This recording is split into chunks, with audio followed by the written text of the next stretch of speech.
My name is Martin Kleindl. I'm a product director at LS Retail and I'm responsible for LS Fashion and Replenishment. In this webinar, we will cover the different methods how to manage assortments in LS NAV. We will touch base existing approaches, but put special focus on the item and store hierarchy relations approach, which is a recently added functionality for assortment building. Let's dive in the details and have a look at assortment management in LS NAV. What are assortments? Assortments are the collection of goods that a business provides to consumers at a certain period of time. So this defines the items we need to have in the stores in order to sell them.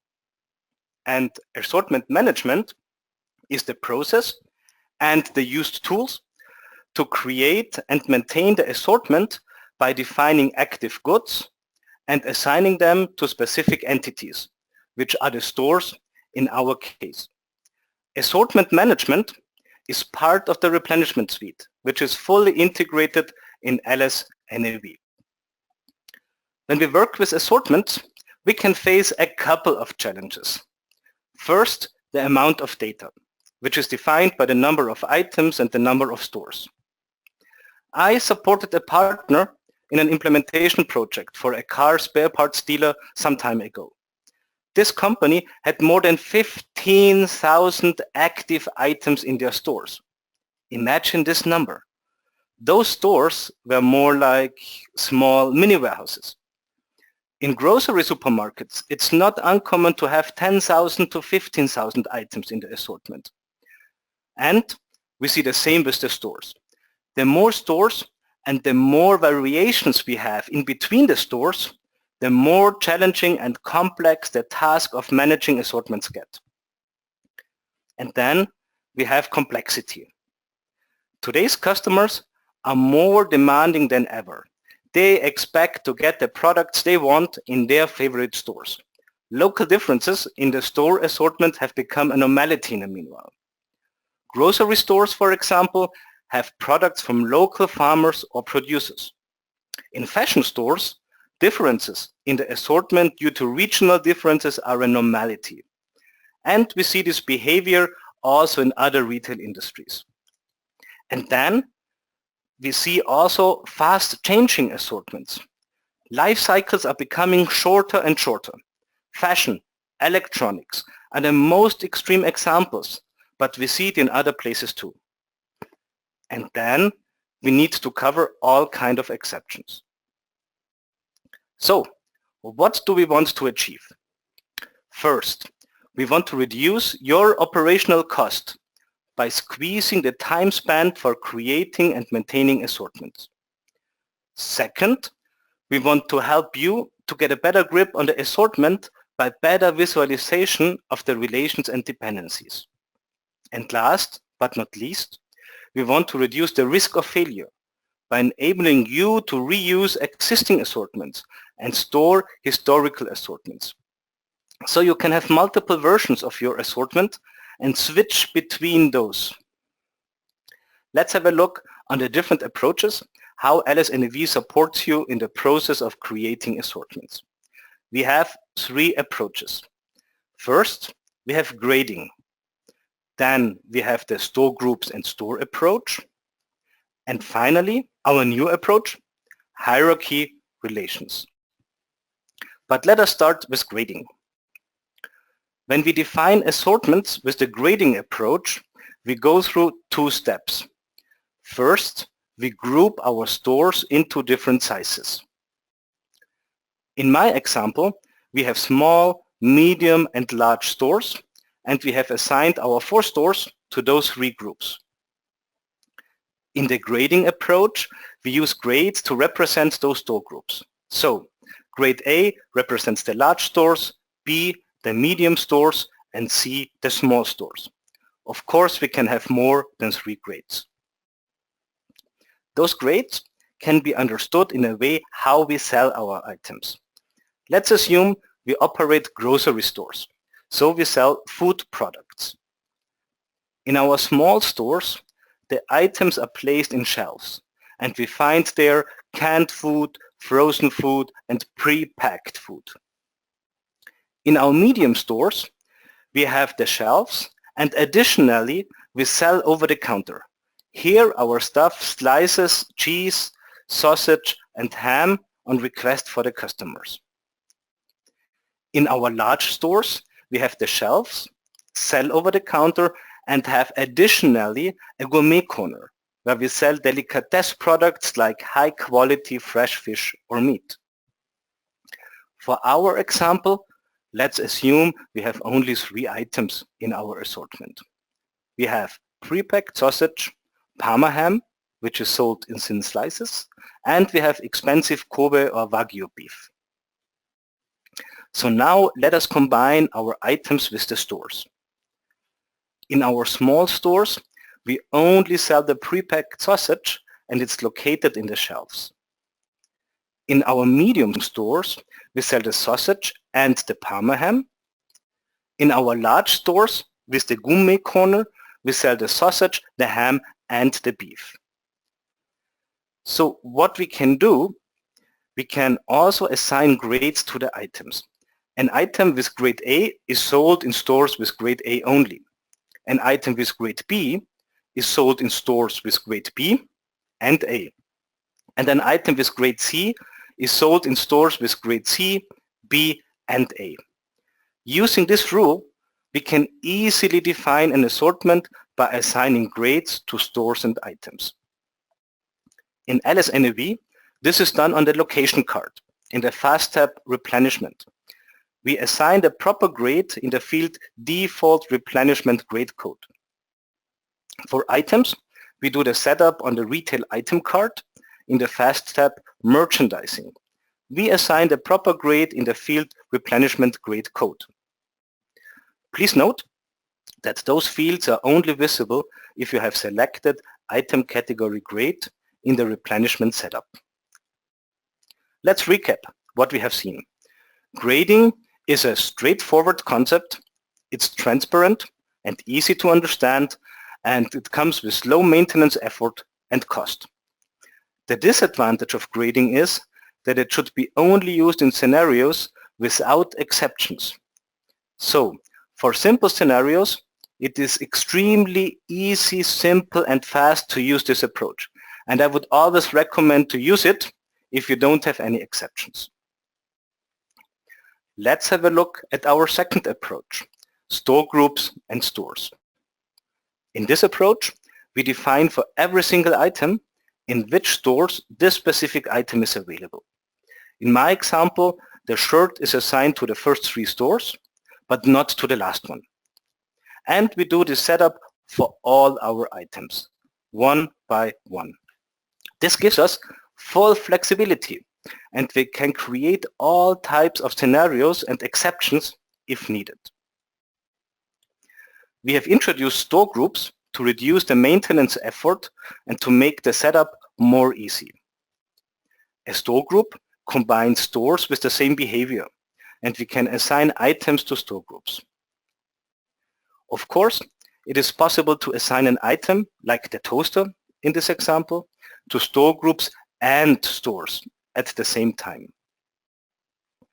In LS NAV, this setup is done on the Retail Item card in the Fast tab Distribution.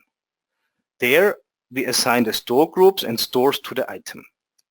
In this example, the item is assigned to the store group Fashion and the store S0013. We can see in the smaller page, which contains the store group setup, that the store group Fashion contains 2 stores, S004 and S003. Please note that you have to select store groups in the replenishment setup to activate this approach. So, let's recap again what we have seen. The store group and store approach gives you full flexibility and allows all types of setup, exceptions, regional products, high variance in store assortments. You can do it all. The strength of this approach is also its weakness. The maintenance effort can be quite high in scenarios with a lot of items and exceptions.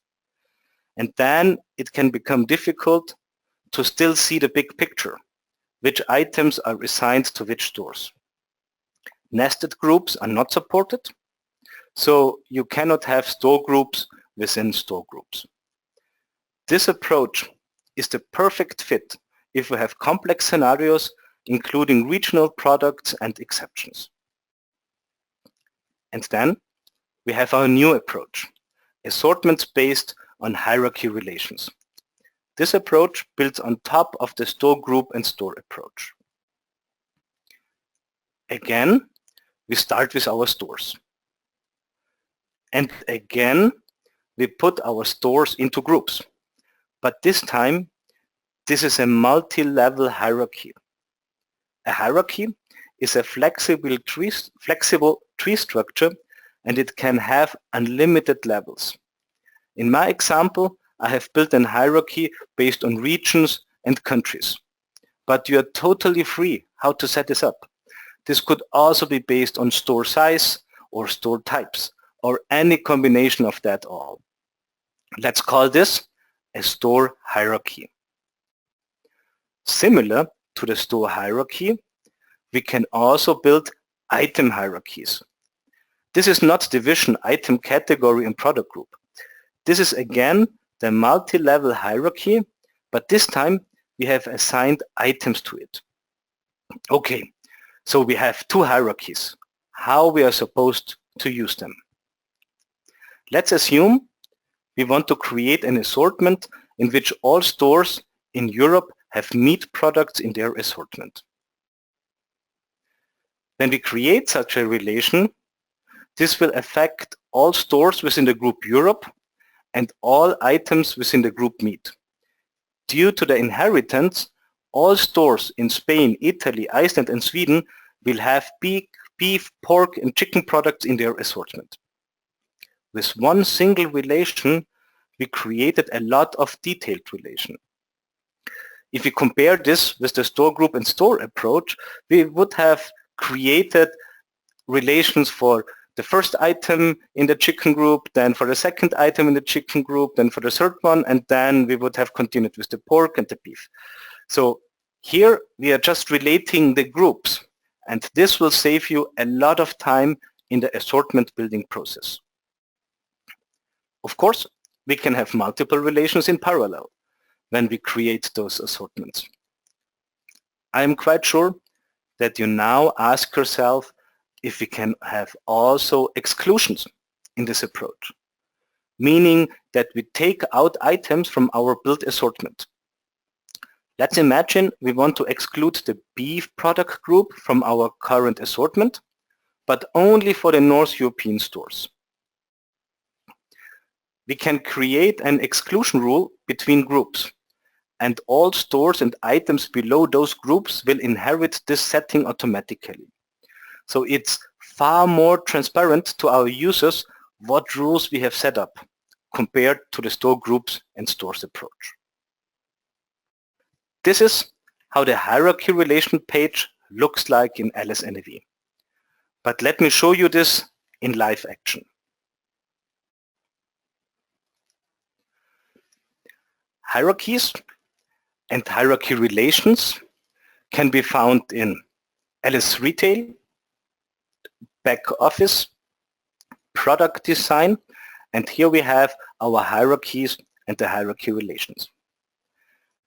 The hierarchies are grouped into item hierarchies and store hierarchies. And we can see this in the field type, which kind we have in front of us. Let's have a look into this item hierarchy. This hierarchy viewer shows us this tree that I've been talking about in the PowerPoint slide.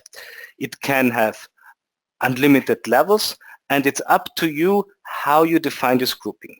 So here for this food products, I have here food, meat, fish, dairy.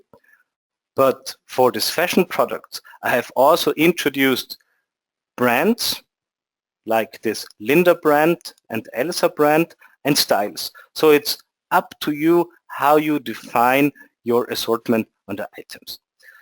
We have a fast tab which gives us some information about the hierarchy, And in the lower area of that screen, we see the items that are linked to the specific groups. So this milk group contains of those detailed items. How are we adding items to a group? We can add it here manually, or we can use a report which allows us to do some mass insert and mass updates. It's very easy to maintain those hierarchy tree. For example, here in our dairy group, we have milk and cheese, but I would like to add a group for butter. So I add a new child node, and this is called butter and butter. And for this butter group, we want to have a further differentiation between low fat and normal fat. So I add another level.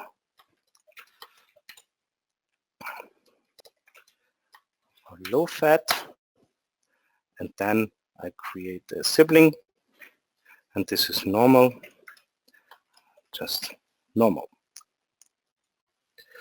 We can move this group up with the buttons move up and move down, and by doing that you can create your own specific sort order within the hierarchy.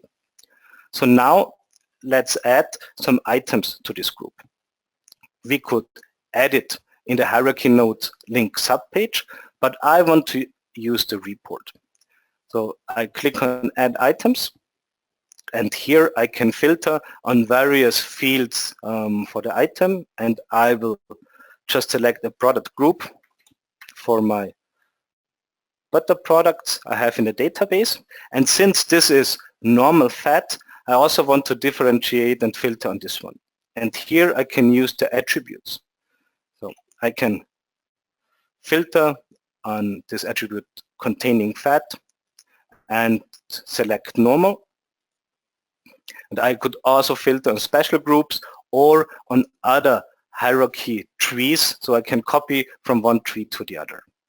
Let's press OK, and the system added this item for me. So we can add items here from the hierarchy page. We can also do the same from the retail item card and the retail item list.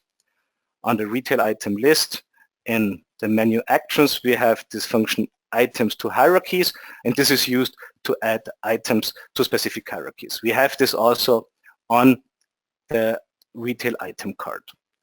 But let's go back to our hierarchies. Let's have a look at the store hierarchy. The store hierarchy has the same concept as the item hierarchy. In this example, I've built a hierarchy on regions and on countries, Iceland, Sweden, Austria, Germany, and then I have also some cities in there. And below those cities, I have my specific stores. The concept is totally the same. The only difference is that I have here stores in the link page and not items. I could do a totally different setup, and this setup could be based on store sizes. Like in this example, I have here my big, medium, and small stores, and I can also have franchise stores. So we are also supporting the franchise concept, and then we are working with customers and customer groups. So the hierarchies are very easy to maintain. It's easy to set them up. To manage our assortments, we use the hierarchy relations. A hierarchy relation is combining an item hierarchy and a store hierarchy.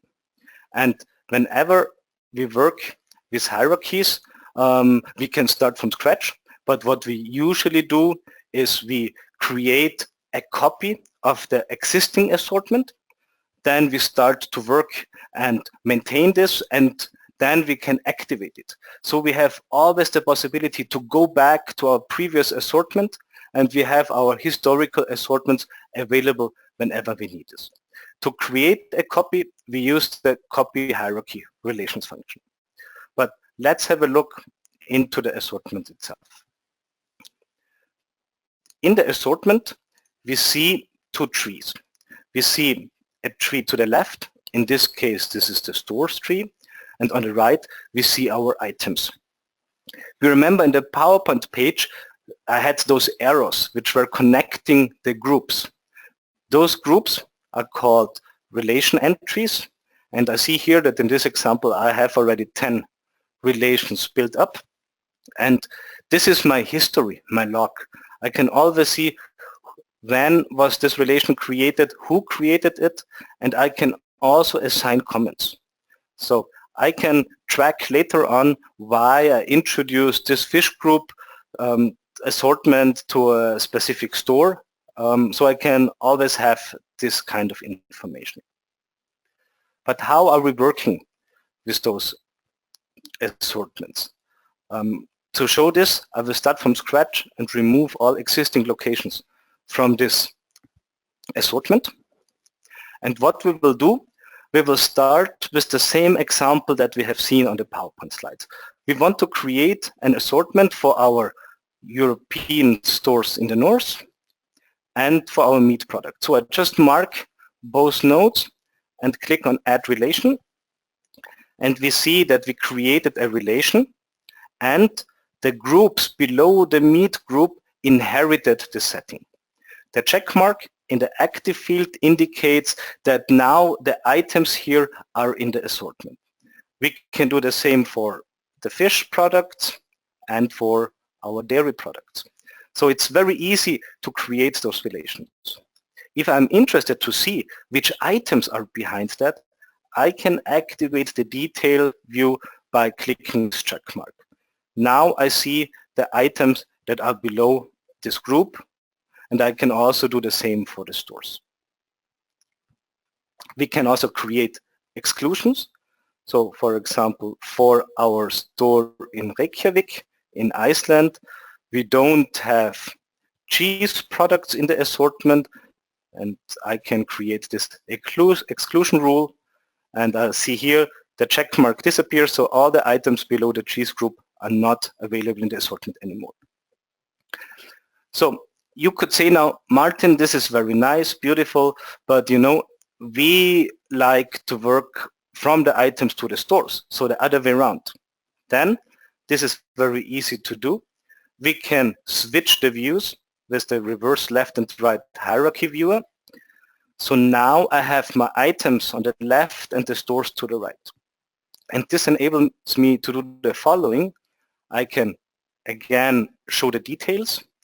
And if I select this milk product, I see immediately in which regions, countries, cities, and stores the item is available. So I have always the view from both sides. When I'm fine with the setup, then I want to activate this assortment. And to activate this assortment, this is done with the update item distribution function. This is the manual update, and this will be done immediately. And then we have also the possibility to use the scheduler job, the LS Retail scheduler, to update the assortment when the starting date becomes valid. So assortment planning is very easy now. We work on group level and we can inherit this down and we can have multiple exceptions. So let's go back to our slide deck and let's revisit our goals and what we wanted to achieve with the hierarchy-based assortment management. First, operational cost reduction. With the new hierarchy-based approach with inheritance and exclusions, assortments can be created and maintained in far less time than before. It is still allowing you to build the most complex rules, but now with an easy and simple to use interface. Second, transparency. With the new relation viewer, it is easy to understand the setup assortment rules and dependencies. Comments allow you to document changes for later review. And third, risk reduction. The new functionality allows you to manage multiple versions of your assortments, and with the copy feature, you can reuse existing or historical assortments. You can create assortments with a future date, and activate those assortments manually, or let the LS Retail scheduler do the job for you. You can always switch back to a stored historical assortment if you detect an error in the current one. So, this was the overview of the tools we provide in LS NAV to manage assortments. From simple to complex, you can cover it all. And with the latest improvements, the maintenance has become much more easy. Thank you very much and have a nice day. Bye-bye.